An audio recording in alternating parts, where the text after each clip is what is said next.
warahmatullahi wabarakatuh. Kembali lagi bersama saya Muhammad Sekizen Zulfikri.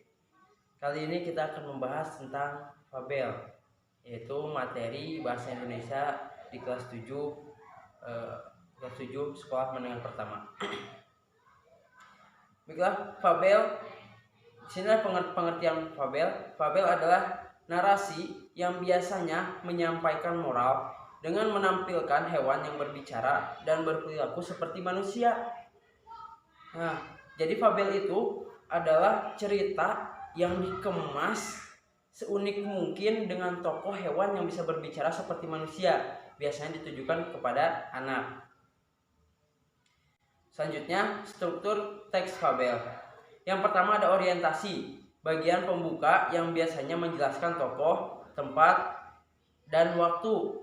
Nah, biasanya kalau dalam cerita fabel itu suka ada pembukaan. Pada zaman dahulu kala ada tokoh kancil, misalnya tempatnya itu di hutan, kemudian waktunya itu siang hari. Nah, contohnya seperti itu. Itu di awal cerita itu dijelaskan. Kemudian struktur yang kedua adalah komplikasi.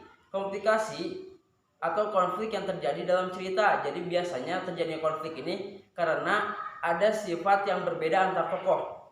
Nah, menjadikanlah sebuah konflik pada cerita ini. Kemudian yang selanjutnya ada resolusi.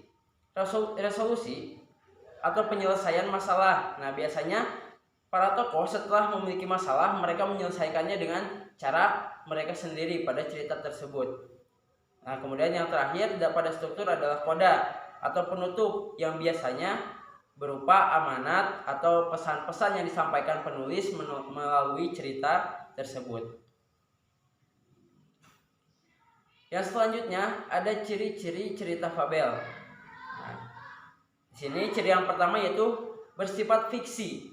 Jadi cerita fabel ini bukan cerita nyata, akan tetapi cerita fiksi yang dibuat-buat untuk memasukkan pesan moral di dalamnya. Kemudian ciri yang kedua, tokohnya merupakan binatang yang berbicara. Jadi sering kita temui waktu waktu kita kecil, atau misalnya untuk yang sekolah dasar itu biasanya banyak cerita-cerita fabel. Contohnya kancil dan buaya, monyet dan kelinci, kemudian ada kelinci dan kura-kura. Nah, itu termasuk ke dalam fabel, atau sekarang sudah disajikan di televisi melalui video. Nah, itu juga bisa termasuk cerita fabel. Selanjutnya, ciri yang selanjutnya adalah latar belakang alam. Nah, biasanya cerita fabel ini latar belakangnya itu di alam atau di pesawahan, pegunungan. Biasanya seperti itu, tempat di mana hewan-hewan itu biasanya tinggal. Kemudian alur cerita tidak rumit. Alur cerita pada fabel ini tidak rumit. Kenapa? Karena biasanya cerita ini disajikan kepada anak-anak agar anak-anak mudah memahaminya. Makanya cerita ini tidak dikemas dengan rumit. Yang selanjutnya adalah rangkaian peristiwa sebab akibat. Nah, jadi pada cerita fabel ini ada sebab dan ada akibat. Nah, nanti dari sebab akibat ini akan muncul konflik sampai adanya penyelesaian. Nah, kemudian yang selanjutnya kalimat langsung yang berupa dialog. Biasanya pada cerita fabel itu banyak sekali dialog yang ditampilkan. Biasanya dialog atau contohnya dialog antara kancil dan buaya. Nah, itu biasanya panjang dialog antara mereka. Baru disitulah ciri khas fabel, biasanya berupa dialog. Yang selanjutnya adalah unsur intrinsik. Unsur intrinsik pada fabel itu yang pertama ada tema. Nah, tema ini pastinya sangat penting ya. Tema ini pastinya sangat penting pada fabel. Kemudian yang selanjutnya ada tokoh dan penokohan. Nah, tokoh yang digunakan pada cerita fabel ini adalah hewan-hewan yang hewan yang diceritakan bahwa hewan ini bisa berbicara dan memiliki sifat seperti manusia. Selanjutnya alur dan plot. Nah, alur ini sudah pasti setiap cerita itu memiliki alur dan plot ya. Alur alurnya ini apakah alur maju, ataukah alur mundur, ataukah alur campuran. Nah, itu biasanya ya. Pada sebuah cerita ada biasanya ada 3 alur itu pada sebuah cerita. Kemudian latar atau setting. Nah, latar ini dalam cerita biasanya terbagi menjadi 3, yaitu latar tempat, latar waktu, dan latar suasana. Jadi misalnya waktunya, latar tempatnya di mana nih? Misalnya di hutan. Kemudian waktunya kapan? Waktunya sore hari. Kemudian suasananya seperti apa?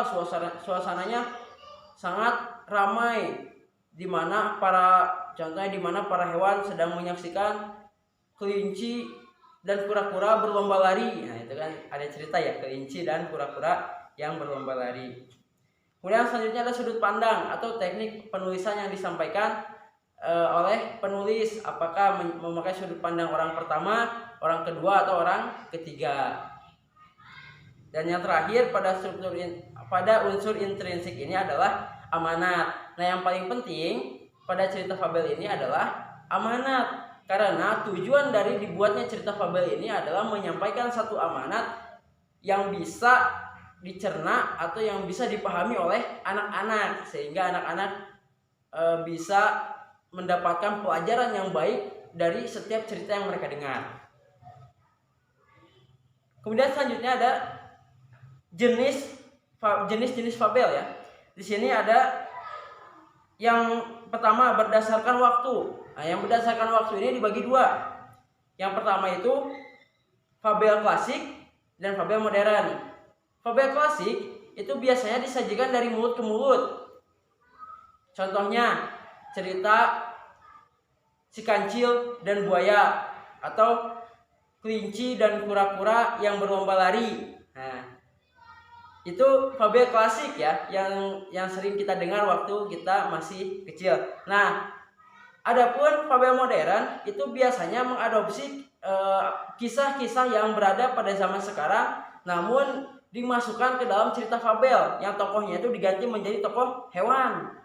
Nah, kejadian-kejadian yang belum lama terjadi kemudian diceritakan lagi dalam bentuk fabel yang dimana tokohnya adalah hewan, seperti itu ya. Kemudian yang kedua itu ada berdasarkan alur dan watak. Nah, berdasarkan alur dan watak ini terbagi juga menjadi 2. Yang pertama fabel alami, dan yang kedua fabel adaptasi. Fabel alami ini contohnya bertempat di hutan, misalnya dengan hewan-hewannya, contohnya singa, yang dimana singa ini bersifat buas ya, bersifat buas. Nah, itu yang disebut fabel alami. Adapun fabel adaptasi adalah cerita fabel yang mengadaptasi kehidupan manusia. Contohnya hewan-hewan ini berperilaku dan bekerja seperti manusia, tinggalnya pun misalnya di perkotaan. Dan sifat-sifat mereka bukan lagi sifat hewan asli, namun sudah dirubah kepada sifat manusia. Namun tetap saja yang di karakternya itu adalah tokoh hewan. Nah, seperti itu fabel adaptasi. Mungkin sekian yang dapat saya sampaikan. Semoga bermanfaat untuk semuanya, terutama untuk siswa kelas 7 yang menonton video ini. Mudah-mudahan bisa dipahami. Sekian dari saya. Wassalamualaikum warahmatullahi wabarakatuh. Bolehkah kita mengulang masa-masa indah itu? Ku tak mengerti apa yang terjadi hingga berakhir.